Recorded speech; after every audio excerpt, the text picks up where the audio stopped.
welcome to Advanced and Performance Driving. I'm Reg Local. A little video today about offsiding. The reason for that is that there's been a number of comments, I suppose over the years, and some on the last video as well, about driving a high performance car, where people were making comments about the fact that at times I was using more than just the left hand side of the road. I was crossing the white centre line, I was moving to the off side of the road. So I wanted to have a look in detail today at offsiding. Is it appropriate? If it is, when should you do it? When should you not? What are the best guidelines around offsiding? So let's start by looking at what we mean by offsiding. There isn't really a definition of offsiding anywhere in any of the textbooks. It's a term that's sort of grown up around advanced driving to describe a position that we take when we cross the white centre line and move to the off side of the road, as opposed to staying at the near side of the road. So essentially any position that we take on the off side of the road at any time, I suppose, could be classed as offsiding. So as I come off this right hander now, if there's nothing coming the other way, if I decide to take a position on the off side of the road, I suppose you could class that as offsiding. But there'd be no point in that. There's no point in being on that off side of the road there on a straight stretch of road. The reference that people make to offsiding relates to when we're cornering. When we're taking a position through corners, either right-handers or left-handers, taking a position to the offside that gives us an advantage.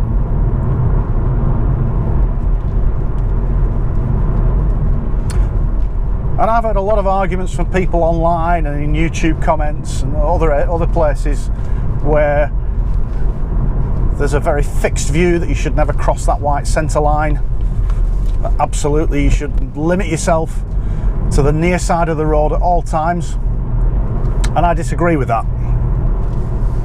You'll also hear that motoring organisations, road safety organisations, the IAM and ROSPA, are absolutely set against offsiding, and that isn't quite true either. And I'll give you the position, certainly the position of the IAM in relation to offsiding.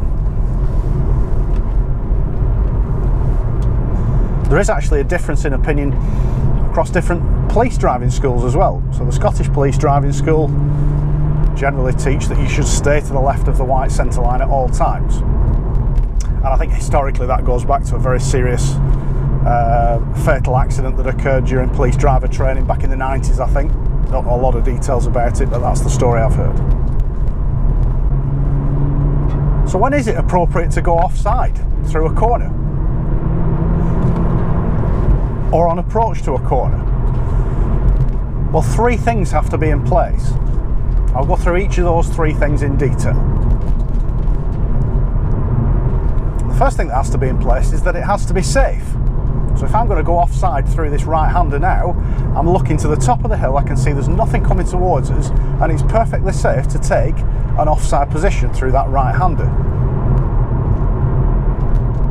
This right-hander, however, I've got no view through, I can't see if there's anything coming the other way, so there's no way I would consider taking an offside position through this corner, keeping the car to the near side, all the way. But then, as I approach this left-hander, I've got a view all the way around to the left. I can see there's nothing coming, so now I can take an offside position on approach. And it's safe to do that. It's perfectly safe to do that because I can see there's nothing coming the other way. I'm not coming into conflict with any other road users. Hopefully from the windscreen camera you can see that view. So first, I mean, everything that we do on the road has got to be as safe as possible. It almost goes without saying that, but number one, it has to be safe. Number two, the second thing that has to be in place is it has to be legal. So here, for instance, I'm not going to take anything off because I haven't got the view, but you can barely see the white lines anymore, but at the moment they are hazard lines. They are not double white lines. There isn't a solid white line on our side of the road. So hazard lines, centre lines, anything with a broken line in the centre of the road, we are allowed to cross it if it's necessary. There's no legal definition of necessary in the legislation, So necessary is down to you and your decision making at the time. So it has to be safe, it has to be legal. If there's double white lines in the centre of the road, we cannot cross, straddle or park alongside them. In the UK, that's an endorsable offence, which means you get 3 points, and I don't know, it's a £100 fine these days. You certainly get points on your licence for that.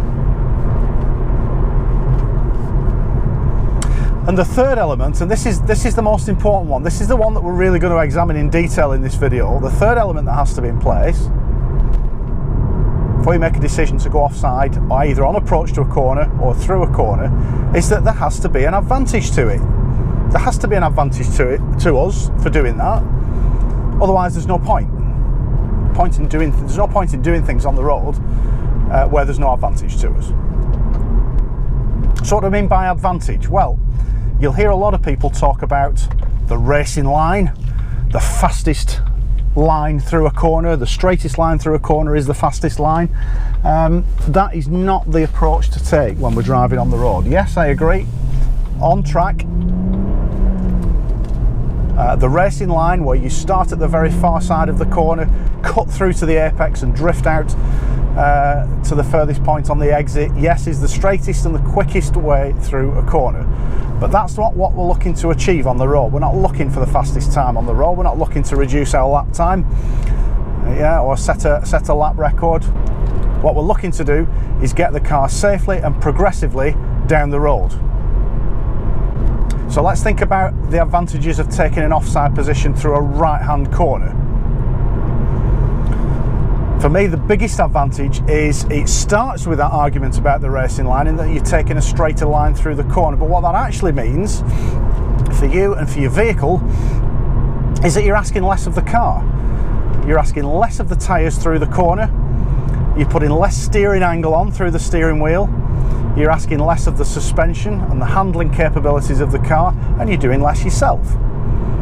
The more you have to turn the steering wheel to get around a corner, the more you're asking of the tyre grip, the available tyre grip, the more you're asking of the car's handling capability and suspension, and the harder you're making it for yourself. So I have a principle that we want to reduce our workload when we're driving, keep our workload to a minimum, keep the car's workload to a minimum. And by taking an offside position through a right-hand corner, that's exactly what you're doing. Think about today, it's November. In the UK, it's cold. Not a miserable day today, it's quite nice and bright, but the road surface never really fully dries and it stays really greasy. It gets mixed in with the salt that they put down to stop the ice from forming. That moisture mixes with the salt, other detritus on the road, and you get this really sort of slimy road surface at this time of year. So what we really want to do is make the most of that limited amount of tyre grip that we've got available by reducing the amount that we're leaning on those tyres through the corner, and by taking an offside position through a right-hander, that's going to help. And there's another really key advantage to taking an offside position on a lot of British roads, not all British roads, but a lot of older British roads, A and B roads, have what's called crown camber, and that means that there is a crown in the centre of the road. So where the white centre line is, that's the highest point of the road, and the road surface angles off in both directions towards the near side and the offside curb. That's crown camber, and the road is designed in that way to allow the water, when it rains, to drain off the road surface to both gutters on either side of the road. Problem with crown camber on a right hand bend is that it can throw you off to the left. It can make the car unbalanced. Now in this example here, this right-hander, I've no choice. We've got double white lines. I have to keep to the left. And actually there isn't crown camber on this road. There's what's called super elevation, which means the whole road is banked in one direction or another. But imagine going into a right-hand bend, the crown camber falls off to the left. It means you've got to put even more steering angle on to get the car around the corner, and the car has a tendency to feel as though it's pushing off towards the near side curb. Now if you take an offside position through a right hand corner, providing the other two things are in place, it's safe and it's legal, If you take an offside position through a right-hander, you're actually getting the advantage of the crown camber, because the crown camber tips down towards the right as you go through a right-hand corner, and it's almost like the corner is banked in your favour then. At the extreme end of that, imagine Indianapolis or one of the other sort of IndyCar or NASCAR tracks in America where they have a banked oval, or imagine cycle racing, sprint cycle racing on indoor cycle tracks where it's heavily banked. That banking helps you round the corner. It maximises the car's balance through the corner. So what about offside position on the approach to a left-hand corner? Where's the advantage there? Well, notice the terminology I'm using. It's offside position on approach to a left-hand corner. So effectively what we're doing is exactly the opposite of what we'd be doing on the approach to a right-hander. On the approach to a right-hander, I'm tucked into the near side, and then I might take a position through that corner if it's safe, appropriate, if it's legal, and I can see I'm not coming into conflict with anybody. I might take a position through that corner that takes me across the white centre line. For a left-hander, we're already in that position. You imagine the opposite, we're already over to that left-hand side of the road. So to maximise our best position and our best balance through the corner, the starting position on the approach to a left-hander should be to the right. Now, in an ideal world, if you're on track, for instance, on circuit, that right-hand position will be right over to the right-hand curb. But on the road, that's not very often appropriate. In fact, hardly ever is that position appropriate. So what we tend to do on the road in sort of civilian advanced driving in the UK is limit that offside position to a position that takes you up to the white centre line. And I tend to do that further back from the corner. So here's a left-hander coming up. What I would tend to do with my position here is early on, about here, get a position that's up to the centre line, and just then bring it back a little bit away from the centre line, because I'm conscious of what's happening with the vehicles coming towards me. Not everybody's thinking the same way as us. So on the approach to a left-hander, quite often the cars coming the other way will cut that corner without considering us and our position. So I don't want to maintain that offside position, that white centre line offside position, right up to the corner. I want to, what I call, I'm going to taper it in. So I might start quite wide and out towards the centre line, maybe even put a wheel over it from much further back. What that does is allows me to assess the limit point for that corner, check to see if there's any movement in that limit point, or if I need to be, when I move on to the speed phase, reducing the speed of the car. But then as I get closer to that corner, I don't want to remain and retain that offside position. I want to be back towards the near side, because I've got to think about what's coming towards me. And this is relevant if you ride a bike or if you're in the car. You really don't want to be right over near that white centre line as you're getting right up to a left-hand corner. But there are occasions, just occasionally, where you get a full view all the way in, through and out of the corner, and you can see that it's perfectly safe to use the full width of the road. In those circumstances, I'll move further out, maybe not right over to the right-hand curb, but I might take a halfway offside position over the white centre line. And then I get those same advantages that we get with the right-hand corner. Reducing the tightness of the corner, limiting the amount of tyre grip that I'm relying on from the car, reducing the car and the suspension's workload and my workload,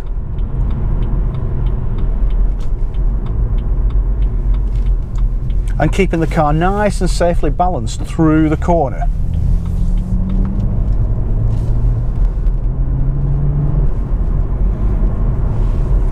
So let's just go and drive through a corner that I know on this road. We drove through that corner at the start of this video, and I'm going to drive through it in both directions using both methods, either using the full width of the road where it's appropriate,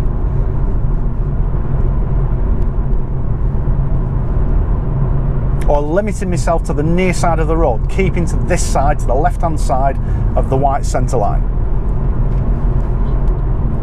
And hopefully you can then see that there are some advantages to taking an offside position, either on the approach to corners or through corners.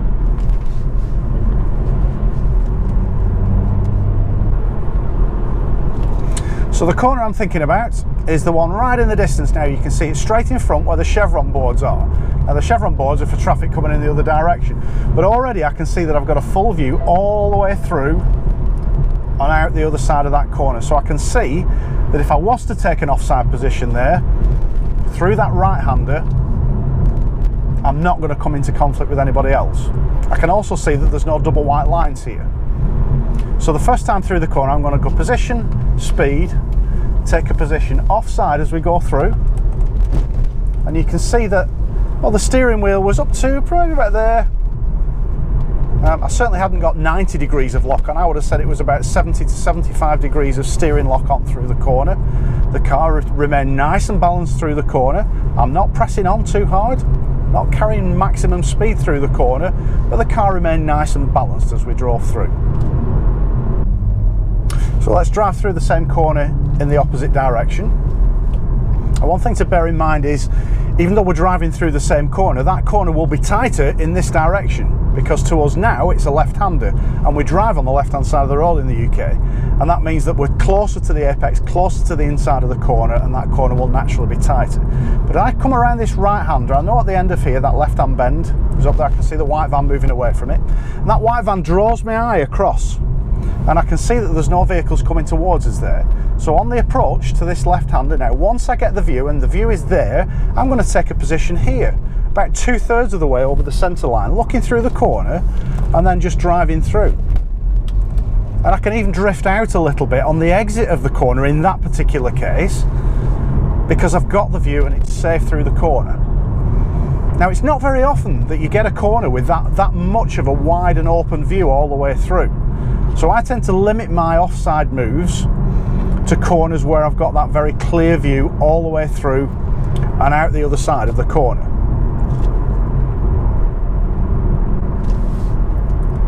So this time we'll drive through the same corner again, but I'm going to limit myself in both directions to staying to the left-hand side of the road and staying to this side of the white centre lines. Let's see how much of a difference that makes to how the car drives through the corner. So another thing to bear in mind with this section of road, as you can probably see, it is crown cambered, not very heavily, but the road does drop away quite significantly right towards the edges of the road surface. That's because there's no hard curve here. It's a soft verge, and that tends to mean that the tarmac rolls away a little bit more towards the near side.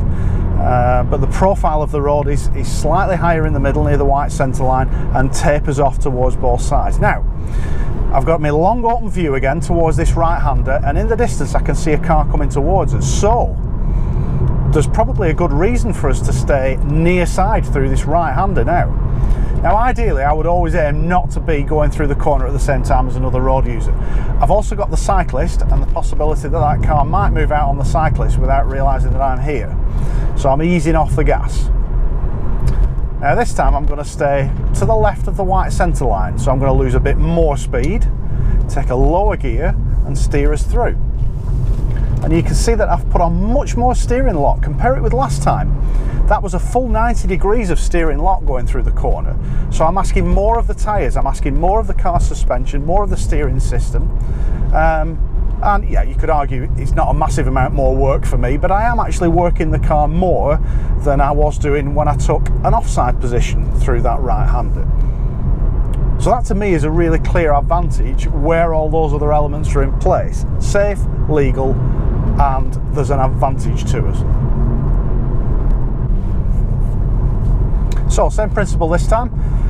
Instead of taking an offside position on approach, this time I'm going to maintain a near side position and stay to the left of the white centre line on the approach to what now is a left-hand bend. Clearly on this section of the right-hand bend there's no way I would take an offside position, as we've mentioned before, and that's why cars suddenly come into view.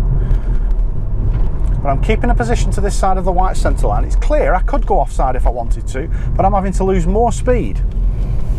And I'm keeping the car tucked into the near side. And again, more steering lock, 90 degrees of steering lock there, give or take a degree or two, which is much more than I was using with the previous drive through that corner. One thing about driving through left-hand bends though, if it's a crown cambered road, is you always get the advantage of the crown camber. It's always helping you through a left-hander. And just a little point on crown camber, most modern road designs these days, if it's a road designed in the last, I say modern, 40, 50 years, something like that, they tend to be super elevated. They have super elevation. Nice old 360 Ferrari there. Yeah, so super elevation is where the road is banked in both directions. The road banks completely across the whole road surface rather than being cambered and crowned in the middle, and that means that you get the advantage of the camber whichever direction that you're going in.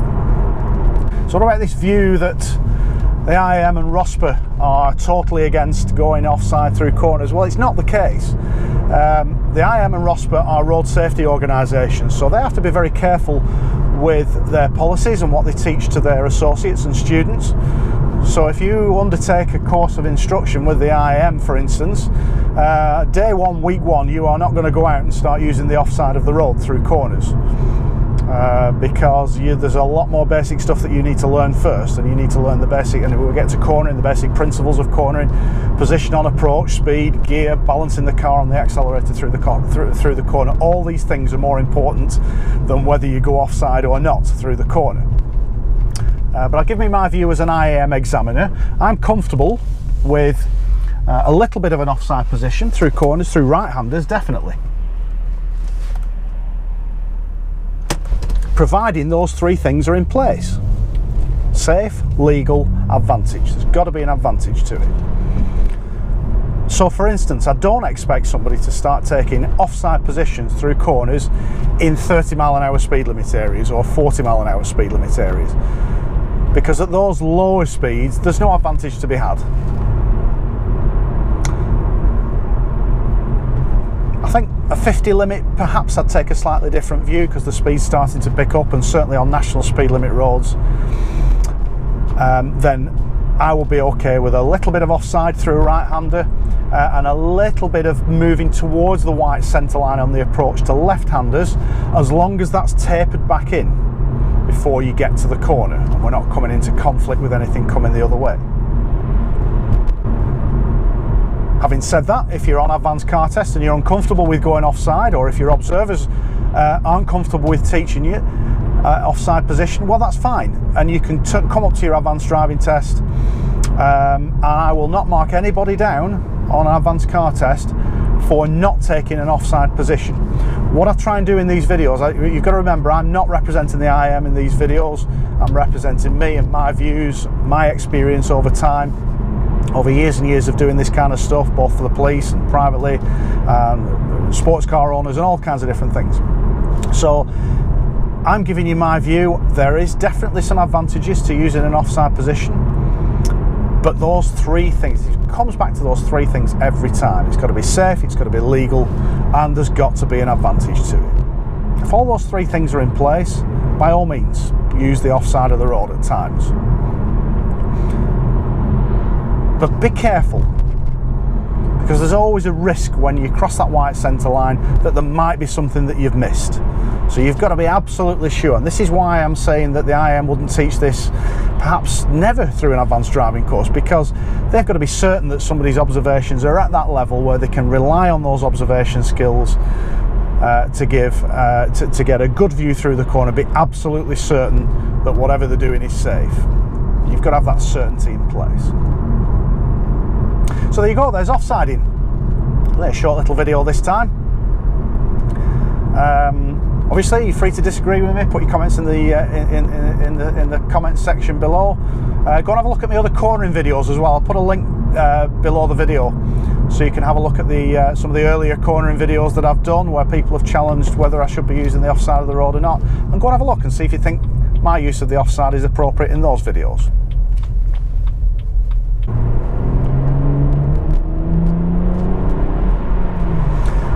But for now, thanks for watching.